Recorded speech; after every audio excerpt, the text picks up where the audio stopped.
Good morning, everyone. Good morning. Oh, this lighting is terrible. Hold on one second. What about now?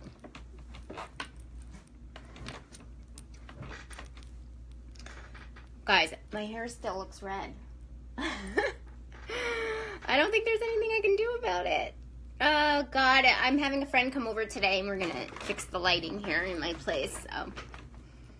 So hopefully tomorrow it'll be better. Guys, good morning. It's been a while. I hope everybody enjoyed their weekend. I have lipstick on today. Actually, it's a funny story about my lipstick. And while I'm waiting for people to come on, I guess I'll tell it.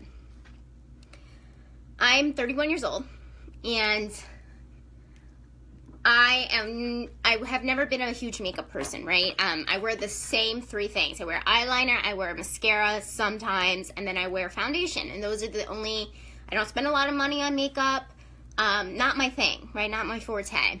And every year I try to get into lipstick, right? So I buy a lipstick. For some reason I want to be into lipstick, right? So I buy a lipstick, I try it all throughout my 20s. I think started in my teens when I started wearing makeup. I would try on lipstick, and I hated it. I just hated the way it looked. I hated the way it felt. I hated everything about it. But each year I would try, right? Maybe this is the year. Maybe this is the year I'll like lipstick. And then this weekend, a friend told me to try this lipstick that she got. And I love it. I have not taken it off. I wore it Saturday, Sunday, and then I'm wearing it today. I absolutely love it. And it's just funny. It's a little bit of a spiritual lesson, but how divine timing really is a thing, right? This lipstick looks exactly and like the same as all the other lipsticks I ever tried, but it was for some reason this weekend was the weekend that it stuck. And it's very interesting, but either I grew or the timing just wasn't right when I tried all these different shades and whatnot. Or I just wasn't ready to wear lipstick in my 20s, and now I'm ready to wear it in my 30s. Whatever it is, it's like a little small lesson from the universe that divine timing is in play, and it's a huge, huge thing. So I thought that was a little cute little story for you guys while we wait for people to come on. I'm sure it happens in your own life, right? It happens to me with food, but that could also be your taste buds changing over the years, which does happen. Yeah, I think it's divine timing, honestly. I have the same lips that I've had since I was in my 20s, but okay, cool. Thanks everybody for joining. I hung out with some friends over the weekend because of the holiday, and they let me know that maybe 9 o'clock is a little too early sometimes, so I'm gonna try to change up the times of the lives if I can. I'm trying 10 o'clock today. Maybe 10, maybe 11 would work better. I know I'm serving an audience of all over the world. I don't know where most of my audience is. I would say maybe on the East Coast, so I'm going by Eastern, which is where I am at this point. I do a lot of traveling, so at some points I'm not always on the Eastern time zone. But I will try to be accommodating to everyone. If anyone has a suggestion as what time that I should go on my lives, let me know. Sorry, my Post-its are falling here. I'll take suggestions from you guys, but right now I'm going to try to change it up this week, maybe between 10 and 11 o'clock. I do enjoy the mornings. I usually do all my spiritual work in the morning, maybe meditating and halfway through the day, but I like to kind of set up my day with, because these lives help me too, right? I like to talk about what's happening relevant in my life, as well as helping you guys, get connected spiritually and kind of bring up this conversation with you guys as well. So, I do like the morning. It tends to,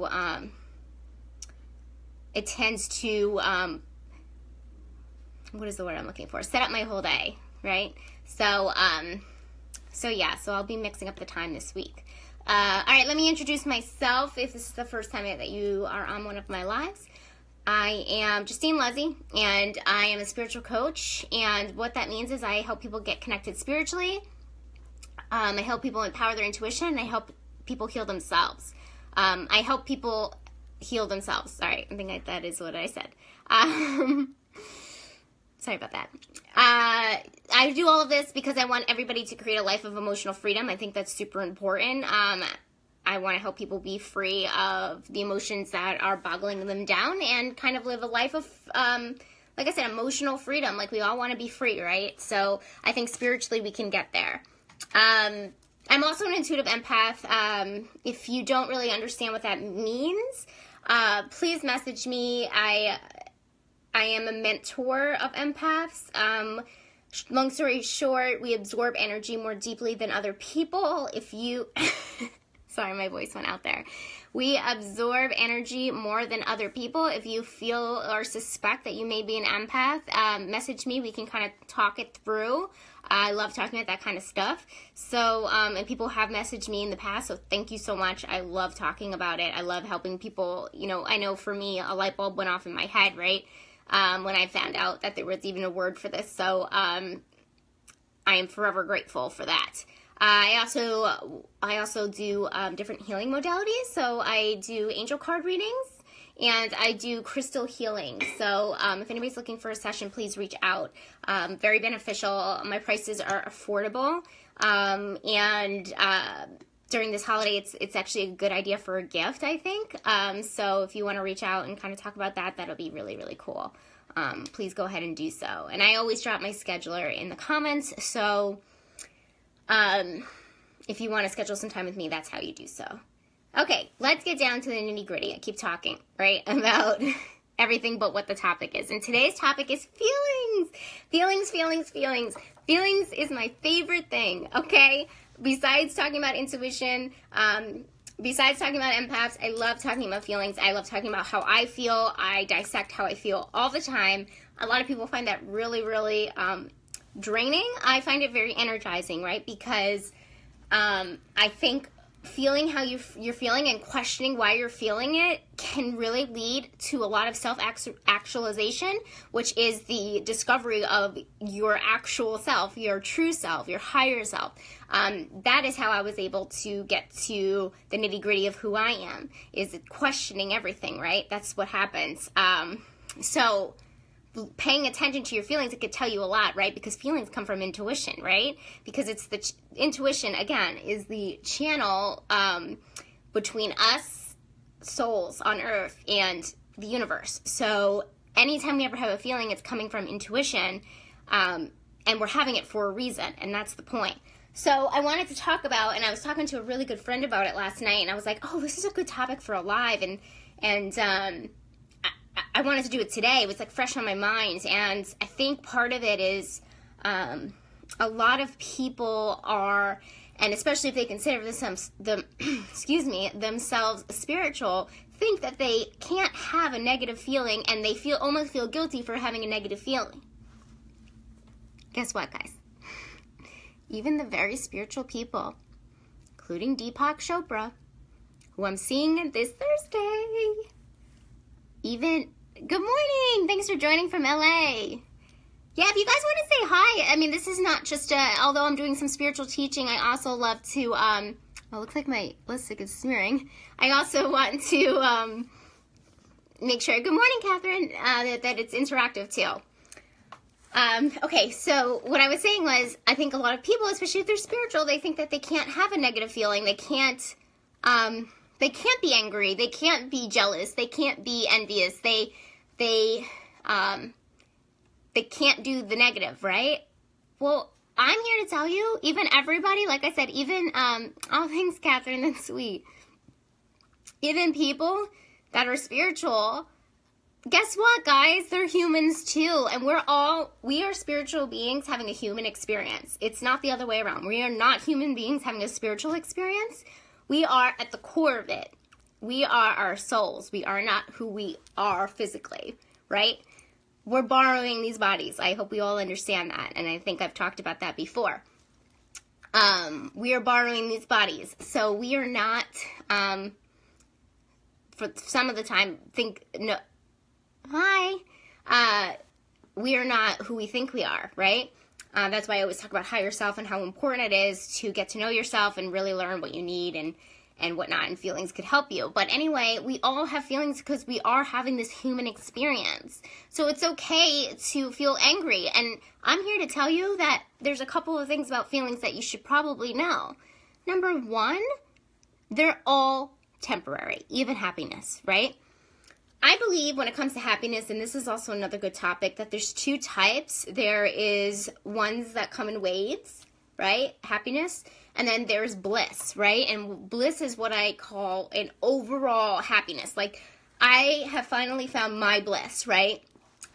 But am I happy all the time? No. Sometimes on the weekends I wait tables. Am I happy when I do that? No, I'm not happy when I do that.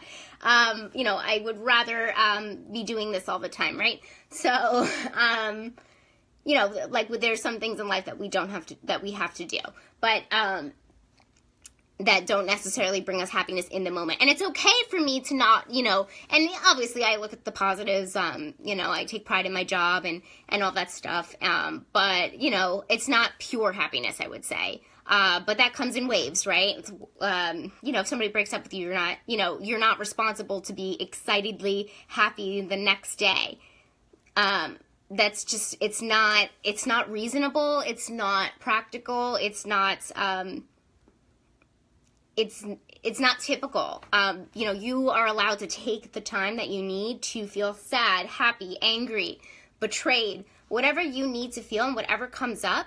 Because let me just tell you, if you guys do not, and this is very, very important, so please listen up. If you don't allow yourself to feel the feeling in the moment, it's going to build up as something called resentment. Is anyone familiar with that word? Resentment. I see it in a lot of relationships, to be honest with you. And it could really, really build up and be extremely, extremely toxic. So it's so important that when a feeling comes up that we take responsibility for that feeling, positive or negative, to be able to feel it and then let it pass, right? And then, again, when I say let it pass, there is no timeline, right? In reality, in universe time, there is no time, right? Time and space are illusions, right? If we really want to get down to it. But, so there is no timeline. When people tell you to get over it, or people tell you, oh, you should have been over this already, you should have been through this already. The should is something that is an illusion as well, right? Who's to say we should be doing anything, right? That is just putting a label, not a label, that is putting a expectation on us that was actually created by other people, not created by us. So, or false thoughts, right? Or a false self, right? But yeah, so like when people say that to you, it's absolutely, completely untrue. You shouldn't be doing anything but what you need to do to heal, right? So yeah, so it's all individualized, right? And it all comes down to how the person is feeling at the time. But, so yeah, feelings are all temporary, and that's the good thing. Whether it takes you 4 years, 10 years, 2 minutes, 2 weeks, 4 weeks, it doesn't matter. As long as that time is being used to heal from a specific emotion that maybe takes a complete toll on you, that is totally okay. And yeah, so going back to feeling the feeling, once you give, and I don't know if anybody studies Brené Brown or has heard of her, but she actually studies shame and vulnerability. And I think part of the problem, and while we're talking about feelings, I want to bring this up if you're wondering how it correlates. But basically, she says that, so she studies shame and guilt and vulnerability, and, we are afraid to feel our feelings because we may fall into one of these categories. We may be seen as vulnerable. We may be seen as shameful. So I think a lot of people, a lot of the times, just hide how they're feeling because they feel other people will judge them on it. So I think that's one of the reasons why a lot of the times people don't feel their feelings. And I think, like I said, not only does it boil up to the the one thing that I think can destroy any relationship or any type of can be any type of hurdle is resentment, but it can also lead to suppressing emotions, can also lead to anxiety and depression. And I'm definitely can tell you that that is true. That happened to me. I actually did not you know, and I often joke about this before my Kundalini experience, I did not feel a feeling until I was 27 years old. You guys have no idea. I just did not let them come up because they were too painful some of the time. And I let it build and build and build and build until one day I had a spiritual awakening, and it was not fun because I had to feel everything I felt for the last 27 years in a clump. It was painful. It was very, very, very painful. And if you just do it on an everyday basis, it won't build up like that, if that makes sense. Does that make sense to anybody? Just like, I know, we look like twins these days. Oh my God, so funny. Somebody said I look like my mom with the blonde hair, and I definitely do. I just saw her last week. We look like twins. But, does that make sense about bottling up the feelings? Let's see. Sorry, I made some notes, so I was just making sure I went through all of them. Yeah, and also, I said a little bit in the beginning, but I wanted to kind of repeat it. We have feelings for a reason. They're not just there to be there, right? So I think by feeling them and feeling them and figuring out why we're actually feeling them, like asking the hard questions. Why do I feel this way? Where is this feeling coming from? If we just pick it apart and be curious, right? That's a great word, and that's a really great word. Be curious. Ask questions. Ask yourself the hard questions. And you can really kind of figure out where these feelings are coming from. And you can break them down and break through them, too.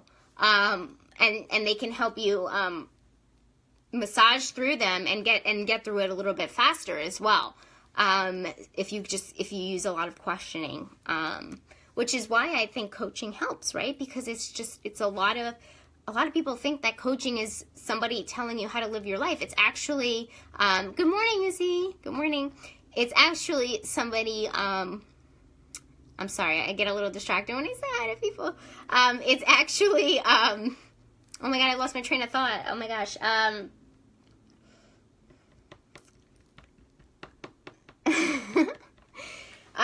See, I'm only human, guys. I'm only human. Yeah, so it's actually, I think I was saying something around the lines of, you know, we have a feeling for a reason, and questioning it can really, oh yeah, we're talking about coaching, questioning it, and so coaching is, I'm jumping from here to there. Coaching is, a lot of people think it's like telling people how to live their life, but it's actually a series of questioning that, helps them. Coaching is not someone, yes, thank you. It's not telling somebody what to do, because how do I know, as somebody that just met somebody, how do I know what is the best way to live your life? I don't know what's best for you. You know what's best for you. And I'm just helping you see that, if that makes sense. And that's what really coaching is, right? It's a series of questioning. And then once we question things and break things down and see it from a perspective that we haven't seen it before, that's a lot of the times how we get over the hurdles, right? And that's really what it is. So yeah, so I feel like all of this is tied in together. When you coach with me, you'll have a lot of feelings, trust me. And a lot of stuff will come out, but I love that stuff, and that's the whole point, right? To massage through everything. So, yeah, I think that's it. I just looked at my notes one more time. I think I hit all the points I wanted to say today. I just think it's just so important. Guys, I'm completely different these days. You know, a lot of people say that I've changed. I say thank God, because like I said, I never felt a feeling before I was 27 years old. I'm so grateful for my spiritual awakening, although it scared the hell out of me when it was happening to me. And if you're having a spiritual awakening, text me. I'm sorry, not text me. Facebook message me. Let's talk, because I know how scary it can be. So I just want to throw it in there just in case anybody that's watching is going through that. Please message me. I do help people through the awakening process as well. So let me know. But I'm very grateful for it. I know how to feel my feelings. I make it a point to feel my feelings. I don't drink alcohol anymore because that was a crutch for not feeling my feelings. And I think a lot of people do that. They take on external things, including relationships, alcohol, drugs, whatever, sex, whatever it is, to not be able to feel it, to kind of cover it up. But all that does is just build and build and build. And if I can tell you from my experience, it will catch up to you, and it'll catch up to you, and it'll be really, really, it'll be harder. It'll be scary. So if we do it on an everyday basis and make it a point, I think it'll just be better all around, especially for emotional freedom, right, guys? Right? What did I say in the beginning? That is all I want for you guys, is to have emotional freedom, and that is the #1 way to do it, is to feel your feelings, let the feeling come, or let the feeling go. It's all about taking it in and then letting it go, right? That's what life is all about, right? Detachment, right? That's the secret to happiness, right? Detachment. So, detach from the feelings once that they're felt, figure out why that they're felt, and then let them go, right? With love. So, okay, hopefully that helped today. If you can do any type of thing today, if you want to start small, and that's the thing, you don't need, this doesn't cost money, this doesn't take a lot of time, just, I ask you, maybe this week, if you notice that you have a feeling, and then if you can be self-aware of a behavior that you do, like maybe something that triggers you. So for example, if you get stressed at work and then you head right to the bar for happy hour, try to catch yourself and be like, okay, why am I stressed? What is stressing me out? Start to break down that feeling of being stressed. Identify the other emotions that come and feelings that come along with it, and kind of just break it down and see if you still need a drink after that. I definitely challenge you to that. That is a really, really good exercise, and I want to see if anybody does it this week. Message me if you decide to do it, and if something like that comes up in your life and you want to tell me about it. I love to hear stuff like that. So, yeah, so let me know about that. I challenge you guys to feel a feeling and let it go instead of covering it up in some type of way. So, okay, cool. I am done for the day. I think that's all I wanted to talk about. I know I was kind of jumping all over the place. I lost my train of thought there somewhere, but I do appreciate everybody that jumps on my live, everybody that supports me. This isn't easy work. I am just starting out, and I appreciate all of the support. I appreciate all of the interactions, and I appreciate all of the connections that I'm making. And I'm throwing my scheduler in the comments if you want to talk more with me about how we can work together. That is something that I'm very much looking forward to in the future. So, okay. I am out. I will see you guys tomorrow, testing out the different times. Maybe I'll try 11 o'clock tomorrow. We'll see. So, sending off with lots of love and light, guys. And I will see you this week. Okay, bye.